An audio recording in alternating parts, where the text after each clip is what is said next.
Depuis l'expansion mortifère de Daesh, qui a perdu récemment ses conquêtes territoriales, l'islam radical est quasiment parvenu à éradiquer les chrétiens de cette terre ancestrale de Mésopotamie où ils furent si nombreux avant l'arrivée de l'islam.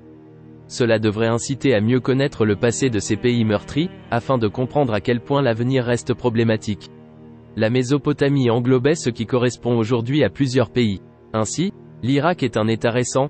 C'est une création des Occidentaux voulant répondre à la conjoncture du début du XXe siècle, après l'effondrement de l'Empire ottoman et face à un nationalisme arabe en effervescence. Anglais et Français ont alors cherché à imposer une transition à la région en arbitrant la concurrence interne à l'islam, entre musulmans turcs et arabes, entre sunnites et chiites, mais cela s'est fait sur le dos des chrétiens autochtones présents chez eux sur place depuis l'Antiquité.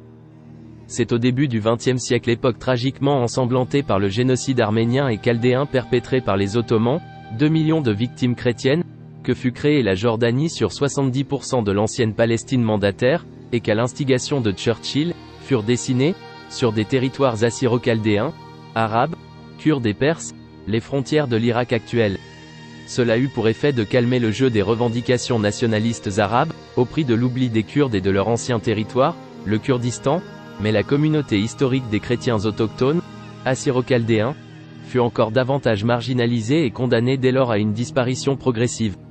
Alors qu'il avait été projeté de donner naissance à un État assyro-chaldéen pour assurer la survie des autochtones chrétiens, la SDN en 1925 n'eut pas le courage de donner suite à cette solution relativement équitable. Ainsi, le Hakkari avait été ce bastion montagneux de repli salutaire pour les chrétiens qui, on l'oublie trop souvent, ont été séculairement harcelés par les Kurdes. Les Kurdes les ont en effet spoliés de leur territoire fertile et de leurs économies locales, les repoussant dans des montagnes inhospitalières. En particulier le Hakkari, devenu ghetto chrétien de repli et qui fut rattaché à la Turquie. Ce problème spécifique de survie pour les chrétiens indigènes a commencé à vrai dire à une époque déjà ancienne, car il y a environ 20 siècles, la Mésopotamie était un vaste territoire de riche civilisation héritée de l'Antiquité. Une population nombreuse, composée de juifs depuis l'exil à Babylone, et de zoroastriens présents depuis longtemps, avait vu se développer sur ce terreau favorable de très nombreuses communautés chrétiennes dynamiques, assyriens, chaldéens et nestoriens, parlant tous une langue sémitique proche de l'hébreu. L'invasion brutale de l'islam au 7e siècle dans cette région judéo-chrétienne florissante a, malgré quelques rares périodes tolérantes, provoqué le déclin inexorable des non-musulmans. En raison du djihad, fer de lance de la colonisation islamique, les chrétiens ainsi que les juifs disparurent progressivement au gré des persécutions, des razzias pour esclavage, des expropriations, et surtout des conversions forcées. Sous l'empire abbasside au 8e et 9e siècle, Bagdad était devenu un centre islamique réputé. Les Arabes ne connaissant pas le grec, on n'a passablement occulté le fait que cette gloire revendiquée par l'islam était essentiellement due aux chrétiens locaux enrôlés par les califes et les sultans. C'est en raison de leur connaissance biblique, hébreu et grec, que les chrétiens nestoriens furent appelés à traduire en arabe les œuvres majeures de la science et de la philosophie gréco-romaine. Humayun al-Ishaq, célèbre intellectuel chrétien, animait la « Maison de la Sagesse » Beit ha-Hikma, du calife de Bagdad al-Mamoun. Le premier ouvrage d'ophtalmologie écrit en arabe le fut par le chrétien Yuhanna ibn Massawai, médecin personnel d'Harun al-Rachid. Mais les chrétiens, utilisés par les califes comme ressource d'appoint pour développer leur domination, étaient d'abord des « dhimmi », citoyens inférieurs pour lesquels la considération était très aléatoire. De nombreux épisodes sanglants marquèrent donc cette région au fil des décennies, par exemple avec Tamerlan, qui enterra vivant des milliers de chrétiens, ou encore le féroce Sélim Ier et d'autres sultans qui massacrèrent massivement les populations chrétiennes de Mésopotamie occupée. Ainsi, cette terre qui avait été spirituellement et culturellement rayonnante devint peu à peu, sous domination arabe puis turque, le plus grand champ de ruines de monastères et d'églises, et aussi le plus grand cimetière chrétien, du Moyen-Orient, selon l'expression d'un spécialiste, l'historien jésuite, le père J.M. Fiet. Les Européens ignorent ces étapes historiques. Les médias ne leur mettent sous les yeux que les parties émergées de l'iceberg, amnésie sélective qui victimise les uns au détriment des autres. Qui aujourd'hui, en voyant les ruines et les clichés de désolation, aurait la moindre idée du rayonnement pluriséculaire de cette région du Moyen-Orient ? Ces désastres successifs dans la région ont été totalement occultés par une arabisation forcée au temps de la dictature de Saddam Hussein, sous les yeux d'une Europe plus soucieuse de ses alliances commerciales et de ses moyens énergétiques, que des fondements salutaires de valeurs humanistes et spirituelles aujourd'hui reniés. J'étais le plus endurci des pécheurs. Je mentais, je volais, Je trichais, je m'adonnais au jeu, à la boisson, aux prostituées. Je tyrannisais, je torturais, j'assassinais. Oui, j'ai assassiné. J'exécutais quiconque enfreignait la loi de Moïse. Et j'en étais ravi, j'en étais enchanté, je m'en régalais, je m'en délectais. Parce que je croyais accomplir la volonté de Dieu. Je croyais accomplir la volonté de Dieu. Il advint que le grand prêtre de Jérusalem me demanda d'aller à Damas afin de châtier cette ville. Et sur le chemin de Damas, en approchant de la ville, au milieu de la journée, je fus terrassé par une lueur éclatante qui me rendit aveugle. Oui. Et j'entendis une voix qui disait « Saül, pourquoi me persécutes-tu? Pourquoi t'acharnes-tu contre moi? Qui es-tu? Répondis-je. Et la voix dit « Jésus. C'est lui, Jésus, qui m'a montré la vérité. Je fus conduit comme un enfant dans cette ville que je devais châtier. C'est là que Dieu m'envoya Ananaïs. Celui-ci imposa ses mains sur moi et j'ouvris enfin les yeux. Ensuite, je fus baptisé et pris le nom de Paul. Aujourd'hui, je vous apporte la bonne nouvelle. C'est au sujet de Jésus de Nazareth. Il n'était pas le fils de Marie, mais le fils de Dieu. Sa mère était vierge, et c'est l'archange Gabriel qui descendit du ciel pour placer la graine de Dieu dans son ventre afin qu'il naisse en ce monde. Il dut souffrir pour expier nos péchés. Nos péchés. Ensuite, il fut torturé et crucifié. Mais 3 jours plus tard, il se leva d'entre les morts et monta droit au ciel. La mort était conquise. Amen. Vous comprenez ce que cela veut dire? Il a vaincu la mort. Et il nous a lavés de tous nos péchés. Et aujourd'hui, le royaume de Dieu s'ouvre largement en chacun de nous, à toute l'humanité. As-tu jamais vu ce Jésus de Nazareth après son retour d'entre les morts? Tu l'as vu, de tes yeux? Non, mais j'ai vu l'éclair qui m'a aveuglé, et j'ai entendu sa voix. Tu es un menteur. Ses disciples l'ont vu. Il se cachait dans un grenier verrouillé. Il est apparu parmi eux. Menteur. C'est un menteur!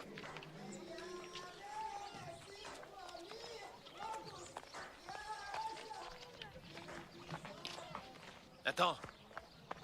Attends un instant, je veux te parler. Je n'ai jamais été crucifié. Je ne suis jamais revenu d'entre les morts parce que je suis un homme comme n'importe qui.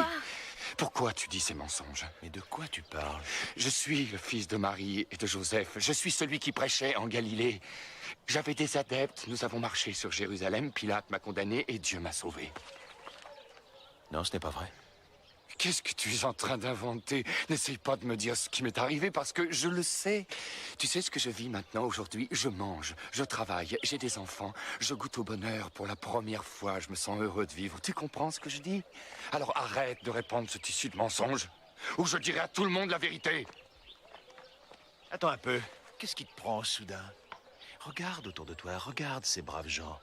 Regarde leur visage.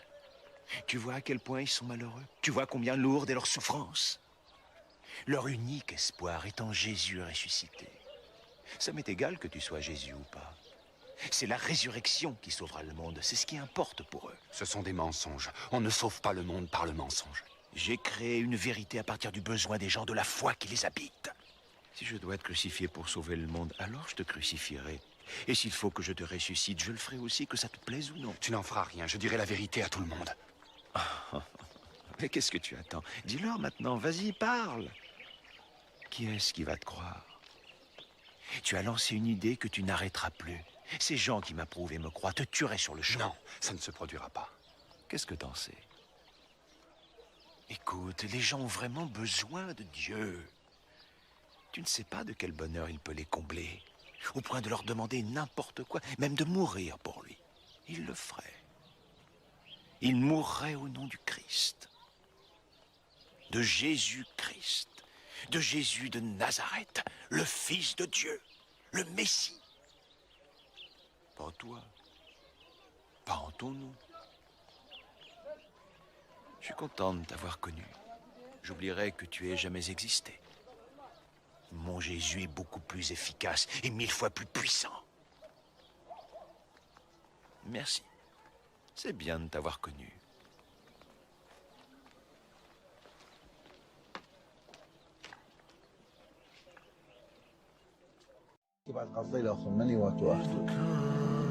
سوريا وأنا لقوا خاص شو سوريا جو العراق قتلوا خلي ومن دي بش كبيرة دي سوريا الكمين كفار علينا تاني مرة احنا فضلنا هم قالوا في الأول فين الشهايد يعني احنا نقول احنا مسلمين بس احنا رفضنا وكنا متمسكين بالمسيحيين بالسيد المسيح مرضناش ان احنا نبقى مسلمين واحد اخوه.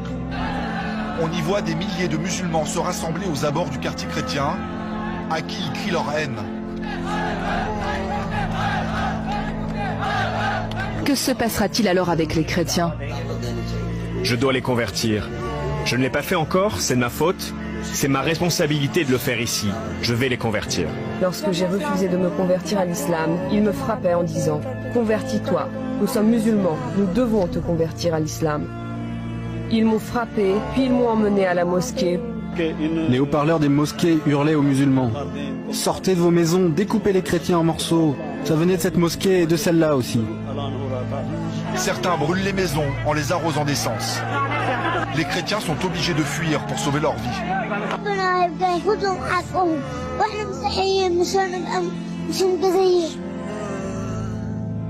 لو الشيطان نزل بكل جنوده ما كانش عمل في الكنيسة اللي عملوه الإخوان المسلمين.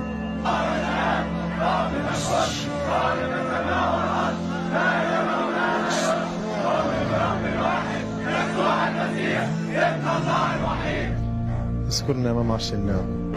انا فخور جدا. عارفين نفسهم انه كانوا هينذبحوا ولكن هم كانوا ثابتين جدا وتعزة السماء اليوم كانت كبيره جدا. هو اكتر واحد كان فرحان في ساعه الاستشهاد. واحنا نفتخر بانه هو ما كسرش صليبه ولا طاقه ولا حاجه ابدا. نشكر ربنا لحد كده. J'ai peur parce qu'on nous menace. Ils peuvent nous accuser à chaque instant de blasphème. Nous sommes à la merci de n'importe qui. أنا لما شفت الفيديو وشفتهم بيقولوا يسوع أنا عن نفسي سجدت وقلت أشكرك يا رب اللي هم سبتوا على إيمان بقوا مسيحيين صح بجد وبقوا أبطال كلهم من 21 مع بعضهم. خيروهم بين الإسلام أو الموت فهم اختاروا الموت.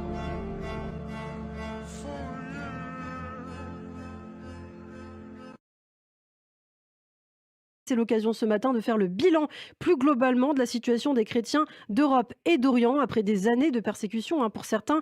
Pour en parler, nous sommes en ligne en direct avec Alexandre Delval, géopolitologue, chroniqueur, chercheur associé au CPFA et au Centre français de recherche sur le renseignement. Alexandre Delval, bonjour. Bonjour. Merci beaucoup d'être avec nous. Vous publiez dernièrement La mondialisation dangereuse aux éditions de l'Artilleur. Alors on a beaucoup parlé de Noël, on a beaucoup moins parlé des difficultés que connaissent certaines communautés chrétiennes, notamment au Moyen-Orient. Est-ce qu'il y a des pays en particulier dans cette région du monde où en cette fin d'année 2021, il a été difficile de célébrer la fête de la Nativité ? Oui, il est en général, d'une manière absolue, il est presque impossible de fêter la fête de la Nativité dans des endroits mixtes où les chrétiens n'ont pas des quartiers un peu homogènes. Et heureusement, il y a beaucoup d'endroits en Égypte, en Irak, pour ce qui reste des chrétiens d'Irak, en Syrie, au Liban surtout, où il y a une tradition de convivialité dans certains endroits, et là où les chrétiens tiennent des quartiers, c'est beaucoup plus facile. Mais ce qui est difficile, c'est lorsque des chrétiens sont éparpillés dans des endroits majoritairement musulmans, avec la montée de l'islamisme depuis un certain nombre d'années, c'est de plus en plus difficile et risqué de montrer des signes extérieurs de chrétienté, et donc cela implique malheureusement beaucoup de persécutions, d'agressions. Au moment où je parle, par exemple, en Égypte, oui, justement, l'actualité chez les Coptes, pour l'instant, aujourd'hui où je parle, pendant Noël, il y a eu des enlèvements de femmes capturées dans leur famille chrétienne, converties de force à l'islam et exhibées comme des trophées. Voilà l'actualité des chrétiens d'Égypte, par exemple. Oui, justement, dont on ne parle jamais en Europe. vous avez réagi, Alexandre Delval, à l'enlèvement de cette femme copte égyptienne, hein, donc une chrétienne enlevée par des islamistes il y a quelques semaines. Tous les 2 jours, une chrétienne serait enlevée pour être réduite en esclavage. C'est ce qu'indique le cofondateur de l'association d'entraide aux minorités d'Orient. C'est réellement le cas. Tous les 2 jours, une chrétienne est enlevée en Égypte?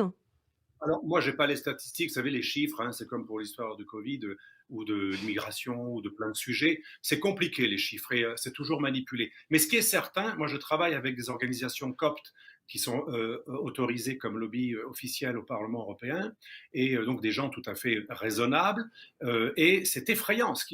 Quand vous les écoutez, vous pleurez.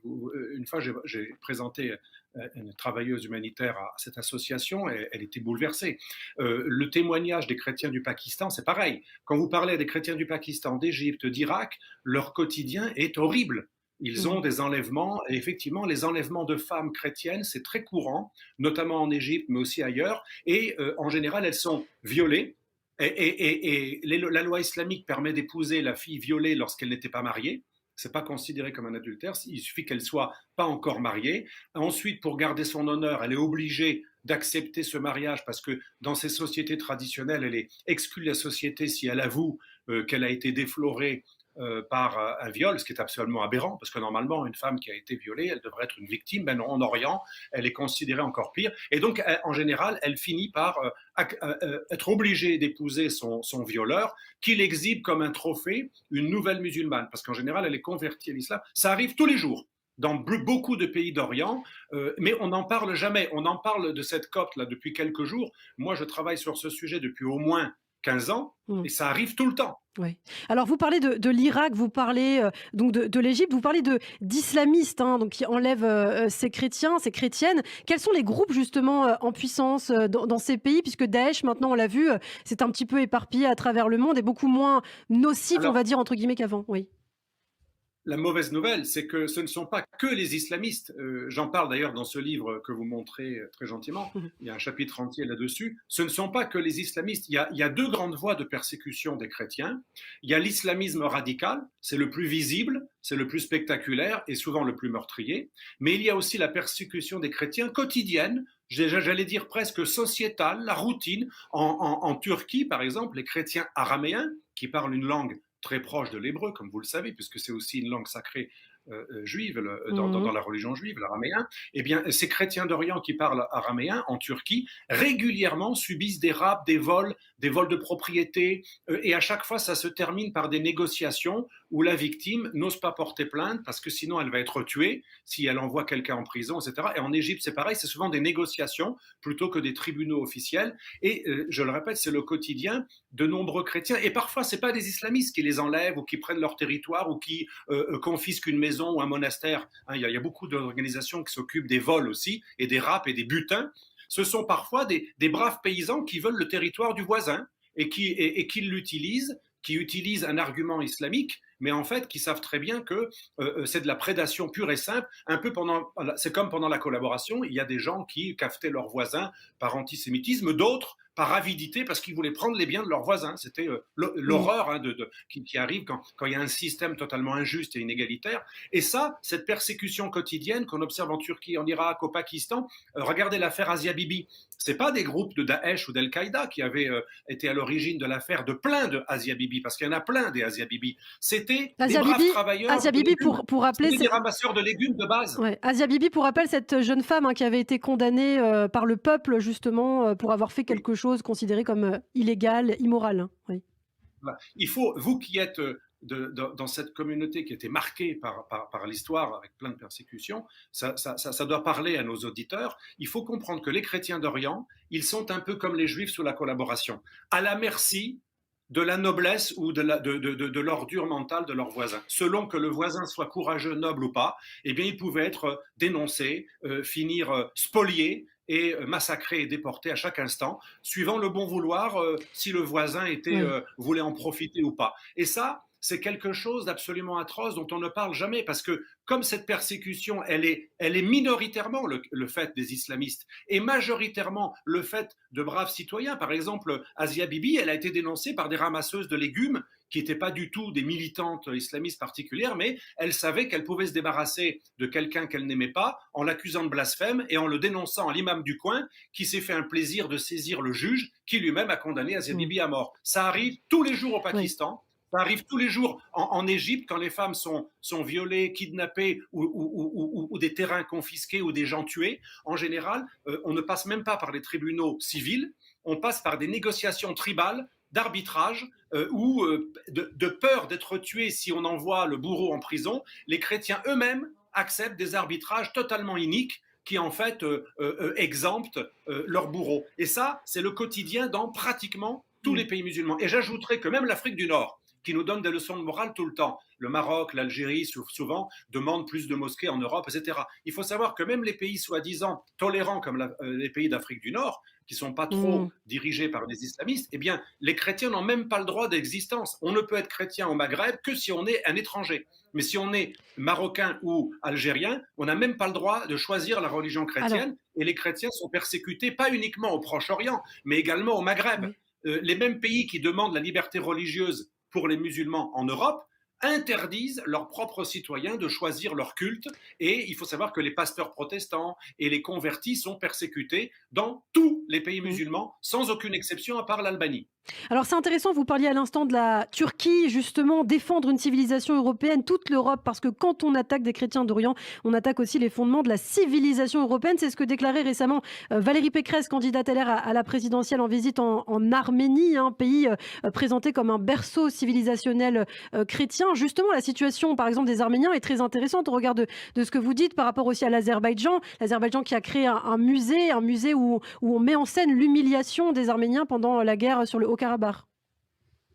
Oui, et c'est tout à fait triste ce que vous déplorez et constatez.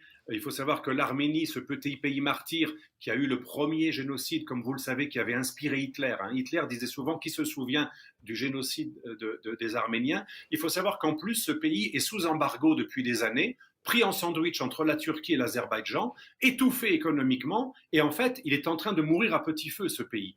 Et donc, l'indifférence de la communauté internationale, et notamment des pays de l'OTAN, qui sont toujours empressés à sanctionner la Russie, mais pas trop la Turquie, qui ne fait pas mieux que la Russie. Vous conviendrez avec moi que la Turquie ne se comporte pas beaucoup mieux que la Russie depuis un certain nombre d'années, et même encore plus menaçante directement pour les pays méditerranéens de l'Union européenne, et pourtant, il n'y a pas de sanctions internationales, parce que l'OTAN privilégie ceux qui sont membres de son organisation, et la Turquie étant membre de l'OTAN, et on n'a pas réussi ni à l'exclure, ni à la pousser elle-même à quitter l'OTAN, la Turquie reste une épine dans le flanc des Occidentaux, et un véritable casse-tête stratégique, et donc on a à l'intérieur de la plus grande alliance militaire mondiale, un pays qui est un ennemi civilisationnel des chrétiens, des judéo-chrétiens et de tout ce que représente l'Occident.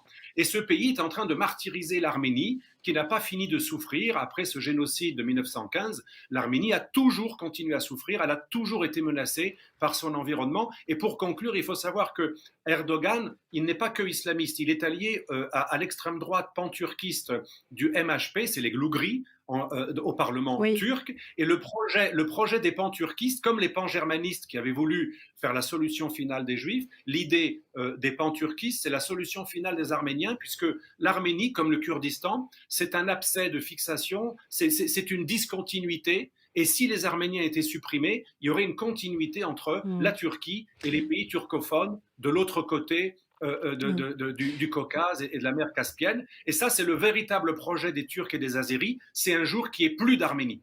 Alors vous parlez des Lougris, c'est intéressant justement, ce groupe panaturc qui agit notamment en Europe et en France, on l'a vu, au-delà du continent asiatique, au-delà du continent africain. Aujourd'hui, certains dénoncent l'inertie des chrétiens d'Europe face à la menace de leur disparition. Récemment, dans le Figaro, Jean-François Colossimo, directeur des éditions du CERF, théologien que vous connaissez certainement très bien aussi, dénonçait la volonté extérieure, je cite, de rayer de la carte de France les paysages physiques façonnés ensemble par l'État et par l'Église. Pour lui, ce sont nos paysages mentaux que nous éradiquons. Est-ce que vous êtes en accord avec ces propos? Et on va terminer là-dessus. Oui.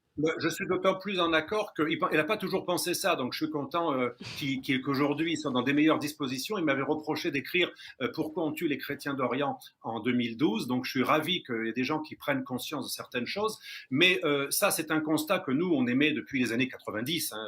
C'est quelque chose qui a toujours existé, qui n'est pas nouveau, mais il y a un peu plus de prise de conscience depuis un certain nombre d'années, mais il serait temps. Les chrétiens d'Orient subissent une nouvelle vague de persécution massive, en gros, depuis les années 80. Donc, vous voyez, moi, quand j'étudiais déjà, je m'intéressais à cette question et je trouve que les chrétiens sont souvent très passifs. Pendant très longtemps, j'ai vu des interlocuteurs comme Colosimo jadis ou des prêtres avec qui je parlais qui me disaient un chrétien qui est persécuté, c'est normal, il faut l'accepter, c'est le statut du chrétien, comme le Christ. Il y avait une sorte d'acceptation un peu lugubre d'un sort atroce. C'est ce que j'appelais je vais vous choquer, mais le christiano-masochiste. Et je suis chrétien, donc c'est pas pour me moquer de ma propre religion, mais il y avait une sorte de christiano-masochiste, une acceptation d'un sort lugubre. Et encore aujourd'hui, une grande partie de l'Église catholique, mais aussi des protestants non évangéliques, parce que les évangéliques sont très courageux, mais à part les évangéliques, l'ensemble des chrétiens protestants et catholiques en général sont relativement indifférents. Le pape lui-même ne s'est pas beaucoup intéressé à cette question. Il a beaucoup plus parlé du sort des musulmans persécutés. D'ailleurs, à chaque fois qu'il revient d'Orient, il revient avec des réfugiés musulmans et rarement avec des chrétiens martyrisés.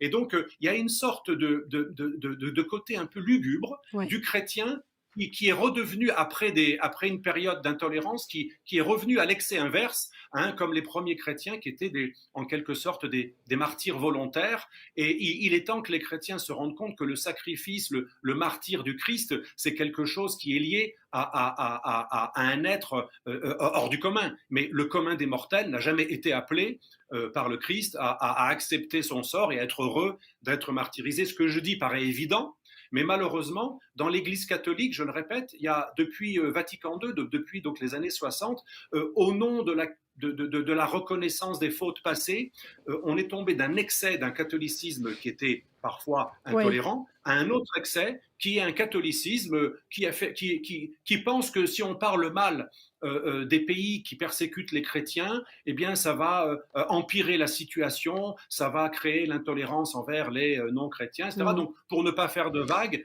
en Orient comme en Europe, en général, l'Église catholique, elle est plutôt très discrète quand il y a des blasphèmes, parce qu'il y a aussi des attaques contre les chrétiens en Europe, hein, en France. Les cimetières les plus souvent profanés, juste avant les cimetières juifs, c'est les cimetières chrétiens, régulièrement profanés. L'Église ne se mobilise pratiquement jamais. Quand des prêtres sont agressés, ça arrive très souvent, on n'en parle jamais. Et quand il y a des blasphèmes extrêmement vulgaires et violents et offensants, eh bien les prêtres non plus ne se mobilisent pas. Donc, si vous voulez, il y a une acceptation de la haine envers les chrétiens de la part des responsables du clergé catholique en général et des protestants non évangéliques également. Merci beaucoup pour toutes ces précisions, Alexandre Delval, géopolitologue, chroniqueur. Vous publiez dernièrement La mondialisation dangereuse aux éditions de L'Artilleur. Merci beaucoup et à très bientôt sur Radio J.